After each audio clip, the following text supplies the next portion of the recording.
Tapak-tapak jejak Gajah Mada, karya Arif Sujana. Selamat mendengarkan. Cuma menghalau sekelompok pedagang, tidak perlu mencabut pedang. Cukup memperlihatkan brewoki ini sudah membuat para pedagang itu lari kocar-kacir, berkata seorang prajurit Singasari di baraknya yang berwajah dipenuhi banyak bulu cambang dan kumis yang lebat. Tapi terkadang ada beberapa pedagang yang membawa banyak tukang pukul dalam perjalanan mereka, berkata temannya mengingatkan. Cuma kelas tukang pukul pasar, cukup aku sendiri yang menangani, berkata prajurit brewok itu penuh percaya diri. Bagus, kamu sendiri saja yang berangkat, berkata kawannya sambil mencibirkan bibirnya. Maka pada keesokan harinya, di saat hari sudah terang pagi, terlihat beberapa orang prajurit terpisah dalam beberapa kelompok telah mulai meninggalkan kota Raja Singasari. Mereka menuju ke beberapa tempat tertentu yang dianggap sering dilalui oleh para pedagang keluar masuk kota Raja Kediri dari berbagai penjuru. Sementara itu, jumlah petugas prajurit sandi sengaja ditambah agar dapat lebih simak lagi memantau semua perkembangan yang terjadi, terutama di kota Raja Kediri. Ternyata prajurit Singasari yang bertugas memutuskan jalur perdagangan memang sungguh dapat diandalkan. Mereka telah melaksanakan tugas dengan sebaik-baiknya dan tidak bergeming manakala seorang pedagang mencoba menguji kesetiaan mereka. Kami sudah mendapat upah yang cukup sebagai seorang prajurit. Bawalah kembali semua barang-barang kamu, berkata seorang perwira prajurit kepada seorang pedagang yang mencoba bermain mata kepadanya. Namun di beberapa tempat para prajurit Singasari harus berlaku keras manakala ada pedagang dengan para pengawalnya mencoba menerobos jalan dengan paksa. 1-2 hari kota Raja Kediri memang belum merasakan apapun dampaknya dari penutupan jalur perdagangan mereka. Namun setelah berjalan 2 pekan lamanya, baru para warga kota Raja Kediri merasa terganggu, terutama beberapa barang yang tidak dapat dipenuhi oleh warganya sendiri menjadi langka. Atau ada barangnya namun harus ditukar dengan harga yang cukup tinggi. Beberapa saudagar Kediri yang dekat dengan pihak istana Kediri sudah mencoba melaporkan kepada para pejabat istana.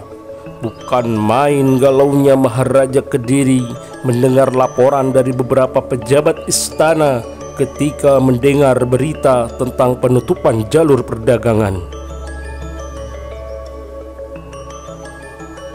Orang-orang Tumapel itu harus diberi pelajaran, kata Jayakatwang dengan suara penuh kemarahan.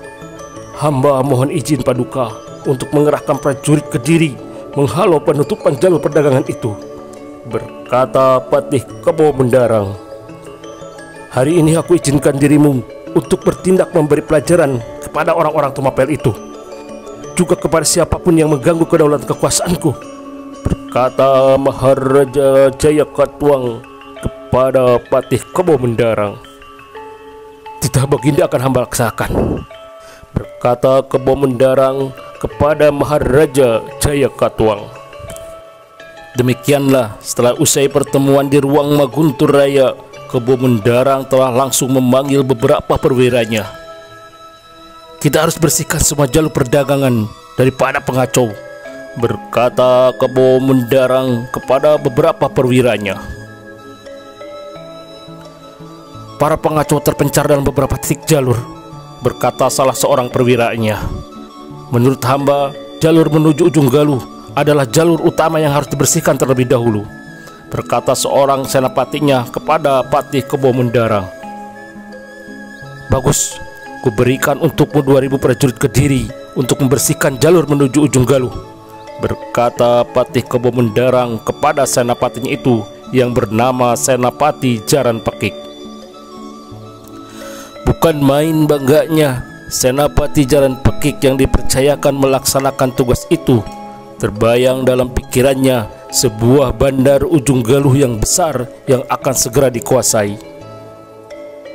Setiap hari pasti saudagar akan datang kepadaku meminta sebuah perlindungan, berkata Senapati Jaran Pekik, dan hatinya membayangkan keuntungan pribadi yang akan didapat di samping pujian sang patih tentunya. Demikianlah, pada hari itu juga Senapati Jaran Pekik sudah menyiapkan prajuritnya yang akan dibawanya keluar dari kota Raja Kediri. Terlihat kesibukan di sebuah barak prajurit yang tidak jauh dari istana Kediri. Beberapa prajurit yang besok yang akan berangkat tengah menyiapkan dirinya. "Gagal sudah rencanaku untuk izin pulang ke kampung," berkata seorang prajurit Kediri kepada kawannya. "Bukankah pekan lalu kamu sudah ke kampung?" bertanya kawannya itu. "Ketika pulang kampung, aku tertarik kepada seorang gadis tetanggaku yang sudah semakin cantik," berkata prajurit itu kepada kawannya. "Aku mengerti.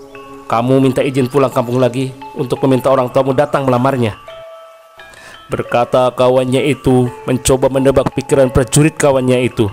"Benar, itulah yang aku pikirkan. Aku takut gadis itu keduluan dilamar orang lain," berkata prajurit itu dengan wajah bersungut. "Kalau memang jodoh, tidak akan lari kemana-mana," berkata kawannya, mencoba menghibur.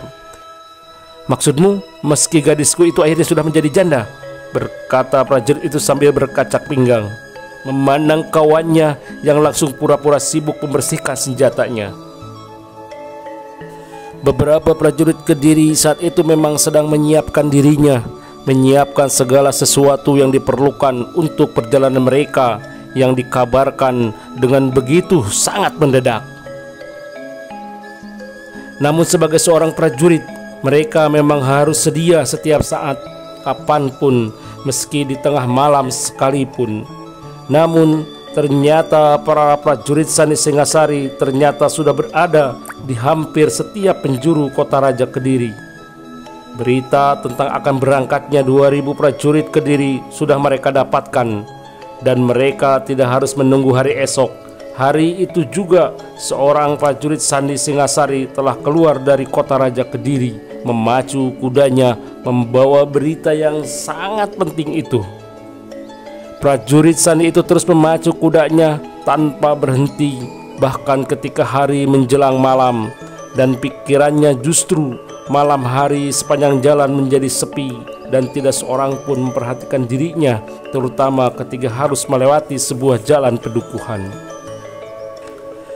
Namun di sebuah bulakan panjang, prajurit Sandi Singasari itu menghentikan kudanya tepat di sebuah rumah yang terpisah dan terkucil dari banyak rumah di sebuah pedukuhan.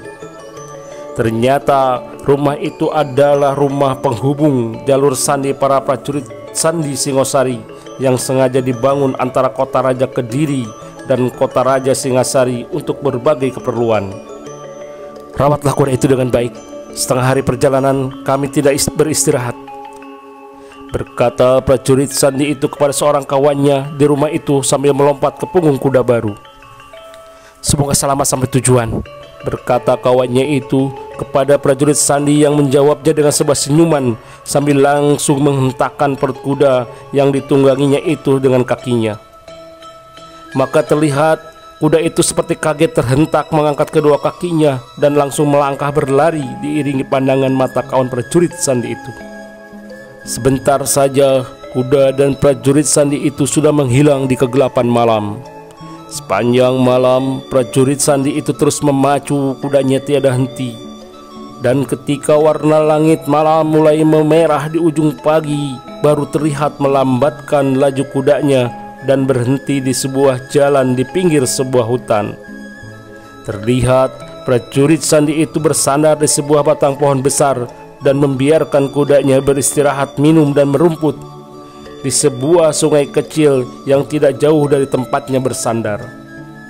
Dan ketika suasana hutan dan jalur tempatnya beristirahat sudah mulai berwarna bening lagi, prajurit Sandi itu telah kembali melanjutkan perjalanan ke kota Raja Singasari yang sudah tinggal setengah hari perjalanan lagi.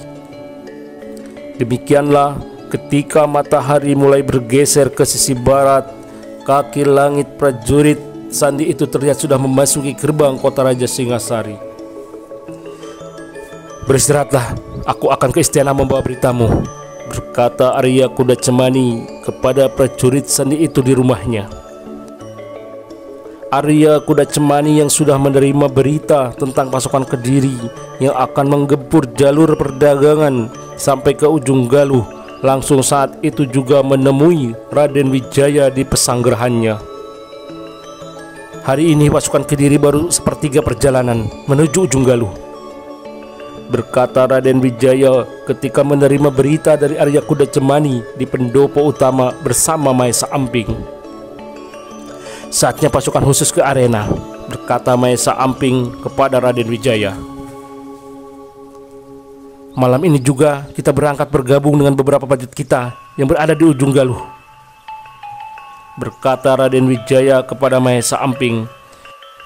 "Tugas kita menghambat dan mengurangi jumlah mereka yang akan langsung disapu bersih 2000 pasukan kita yang sudah menunggu di ujung Galuh," berkata kembali Raden Wijaya menyampaikan rencana dan siasat perangnya. "Siapa yang Raden percayakan memimpin pasukan kita di bandar ujung Galuh?" berkata Arya Kuda Cemani kepada Raden Wijaya yang diam-diam mengagumi siasat perang Raden Wijaya yang dilihatnya sudah semakin matang. "Aku percayakan kepada Ranggalawe membawa 2000 pasukan kita ke bandar pelabuhan ujung Galuh," berkata Raden Wijaya kepada Arya Kuda Cemani. 2000 pasukan kita sudah menunggu pasukan Kediri yang sudah patah semangat di rongrong pasukan khususmu selama di perjalanannya. Sebuah siasat perang yang hebat," berkata Arya Kuda Cemani memuji jalan pikiran Raden Wijaya. "Ujung Galuh adalah bandar pelabuhan yang sangat penting bagi Kediri. Menguasai ujung Galuh sama artinya menguasai urat leher kota Raja Kediri," berkata kembali Raden Wijaya menyampaikan pandangannya kepada Arya Kuda Cemani dan Maesa Amping di pendopo utama. Sementara itu, sang senja yang bening telah mewarnai lengkung langit menyapa sang surya yang terlihat redup rebah di ujung barat bumi. "Besok kalian sudah dapat berangkat ke bandar ujung Galuh," berkata Raden Wijaya kepada Ranggalawe dan beberapa perwiranya di pendopo utama yang sengaja diundang untuk mendengarkan beberapa penjelasan penting yang harus diketahui oleh mereka. "Kami mohon diri menyiapkan para prajurit," berkata seorang perwira mewakili kawan-kawannya kepada Raden Wijaya setelah mereka merasa cukup mengerti apa yang harus dilakukannya. Dan senja pun akhirnya berlalu, manakala wajah malam yang mulai muncul membawa sebuah senyum rembulan bulat bening mengintip di pucuk atap rumah panggung di depan pendopo utama pesanggerahan Raden Wijaya. "Kita berpisah tempat dan tugas. Semoga keberuntungan selalu mengiringi langkah kita," berkata Ranggalawe ketika akan pamit dari pendopo utama untuk melihat kesiapan para prajurit Singosari malam itu yang akan berangkat keesokan harinya. Dan angin malam yang dingin sepertinya terus setia menemani para prajurit yang berjaga di gardu ronda di muka pintu gerbang istana Singasari ketika mata mereka melihat beberapa bayangan penunggang kuda keluar dari lorong gelap istana yang lengang semakin mendekati mereka. 4 orang prajurit penjaga terlihat semuanya keluar dari gardu ronda menyongsong ke-7 bayangan penunggang kuda yang semakin jelas ketika mereka semakin mendekat berjalan ke arah ke-4 prajurit peronda itu. Ke-4 prajurit peronda itu akhirnya dapat melihat jelas ada 7 orang penunggang kuda. Namun wajah ke-7 penunggang kuda itu masih terhalang keremangan malam. Siapakah gerangan ke-7 penunggang kuda itu? Terlihat ke-4 penjaga yang lengkap membawa senjata tombaknya itu dengan penuh hormat meletakkan satu telapak tangan tegak di depan dada mereka sambil menundukkan sedikit badannya setelah mengetahui siapa gerangan ke-7 penunggang kuda itu. Ternyata ke-7 penunggang kuda itu adalah Raden Wijaya dan Senapati Maesa Amping yang berjalan beriringan. Dengan penuh senyum, Senapati Mahesa Amping menyapa keempat penjaga itu sambil melambaikan tangannya saat melewati mereka. Di belakangnya terlihat Gajah Pagon beriringan dengan Ki Sukasrana, sementara di belakang terakhir adalah Ki Sandikala yang beriringan berjalan bersama Ki Bancak dan Argalanang. Malam itu mereka akan segera bergabung dengan beberapa prajurit yang sedang bertugas di jalur perdagangan kota Raja Kediri menuju Ujung Galuh. Terlihat mereka sudah keluar dari gerbang istana diikuti pandangan keempat mata prajurit peronda yang terus mengikuti langkah kaki kuda yang terus semakin menjauh dan akhirnya menghilang terhalang kegelapan malam di jalan kota Raja Singasari yang masih lengang itu. "Mari kita berpacu mengusir dingin malam," berkata Raden Wijaya kepada Mahesa Amping sambil menghentakkan perut kudanya dengan kakinya agar berlari kencang. Mahesa Amping yang melihat Raden Wijaya telah memacu kudanya berlari, langsung mengejar Raden Wijaya dengan ikut menghentakkan perut kudanya agar segera berlari mengejar kuda Raden Wijaya. Maka kelima kawannya yang melihat Mahesa Amping dan Raden Wijaya telah memacu kudanya tidak ingin tertinggal jauh. Mereka pun ikut memacu kudanya mengejar Mahesa Amping dan Raden Wijaya yang sudah jauh dari mereka. Demikianlah, di malam gelap yang dingin itu terlihat 7 penunggang kuda berpacu menyusuri jalan tanah yang sepi, seperti 7 bayangan hitam berlari saling mengejar dengan pakaian dan rambut mereka berkibar dihembus angin sepanjang jalan. Kuda-kuda mereka ternyata adalah kuda-kuda pilihan yang dapat berlari kencang serta kuat berjalan seharian tanpa henti. Akhirnya mereka telah sampai di persimpangan jalan menuju kota Raja Kediri.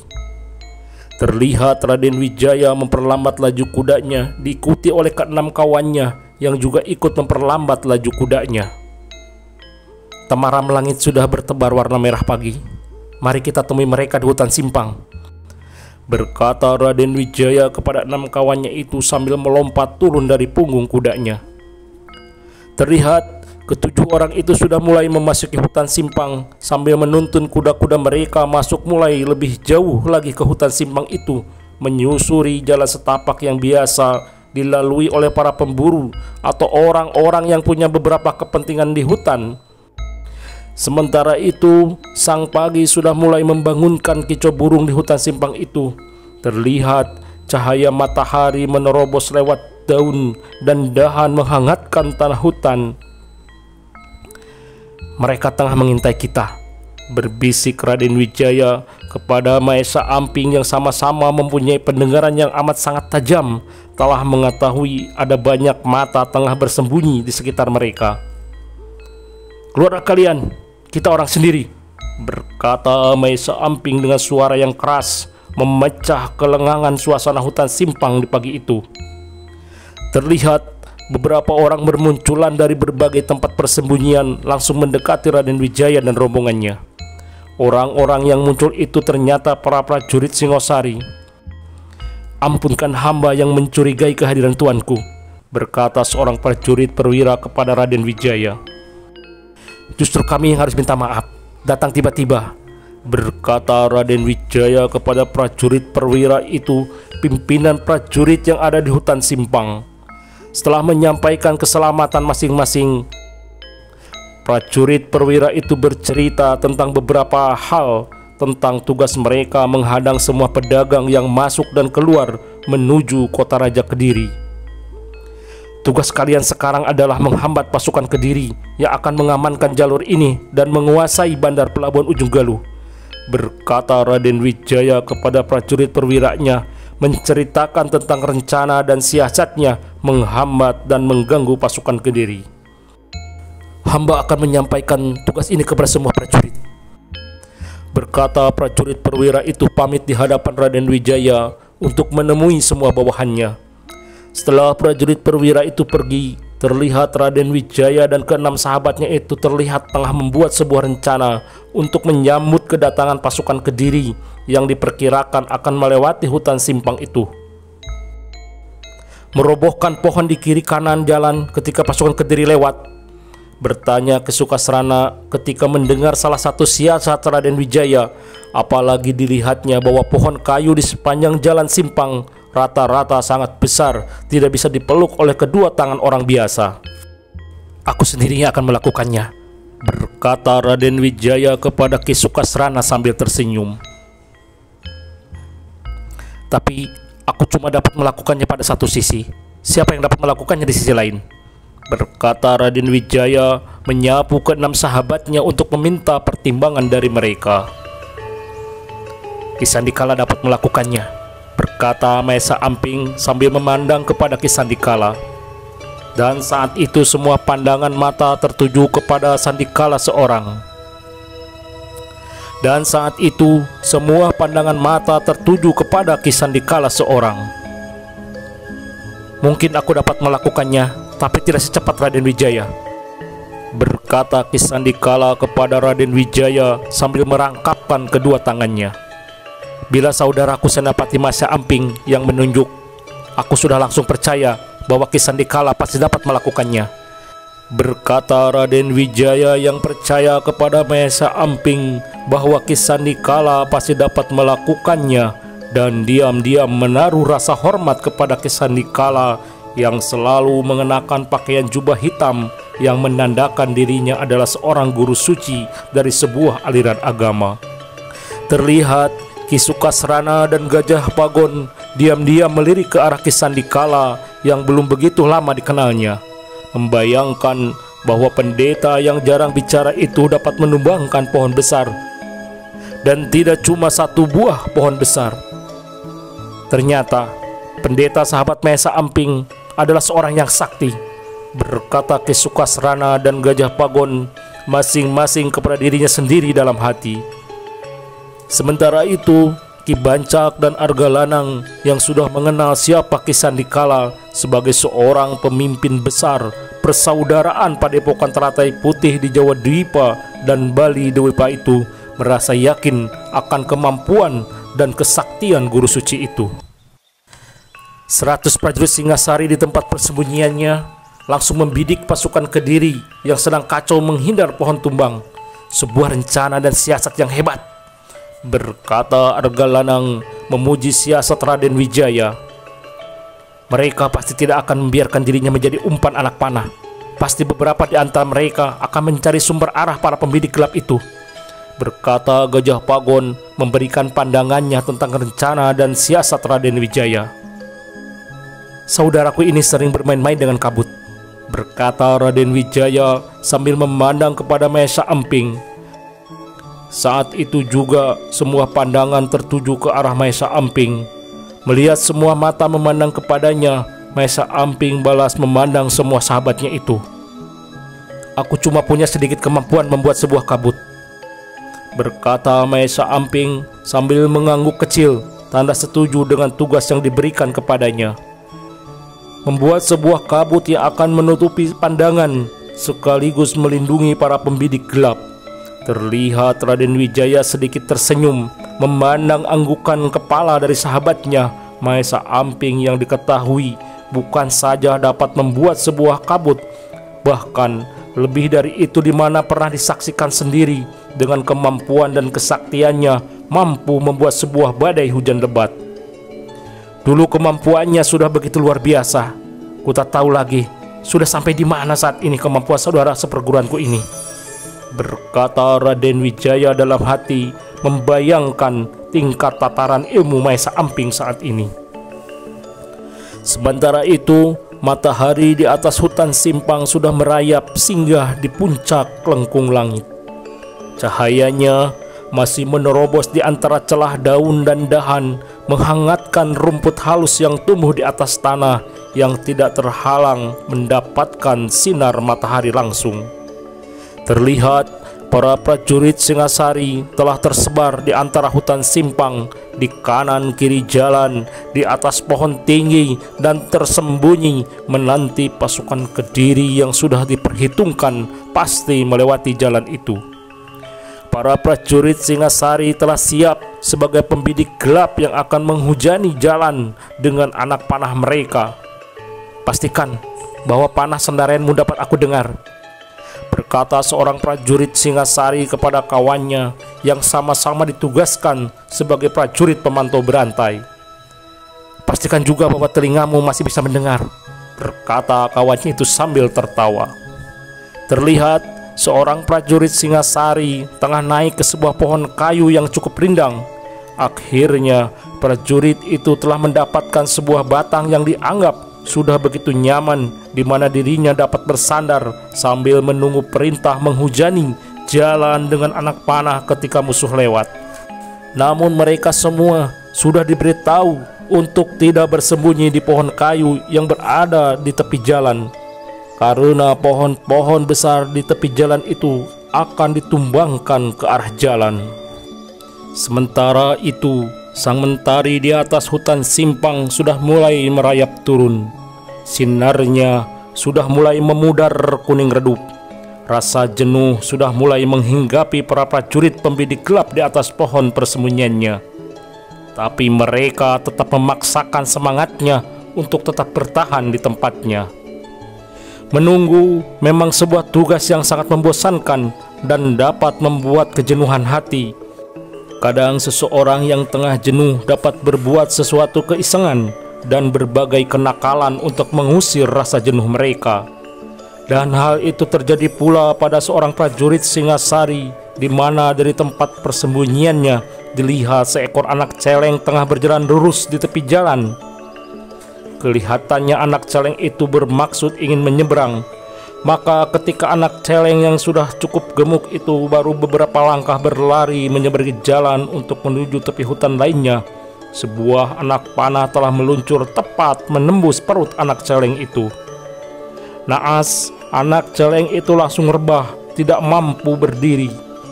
Semua mata tertuju kepada anak celeng yang rebah di tengah jalan itu. Semua orang saat itu pasti mengumpat salah seorang prajurit di antara mereka yang telah berlaku nakal itu. "Gila, siapa yang melakukan keisengan seperti itu?" berkata Ki Bancak dalam hati mencela orang yang melakukan kebodohan itu.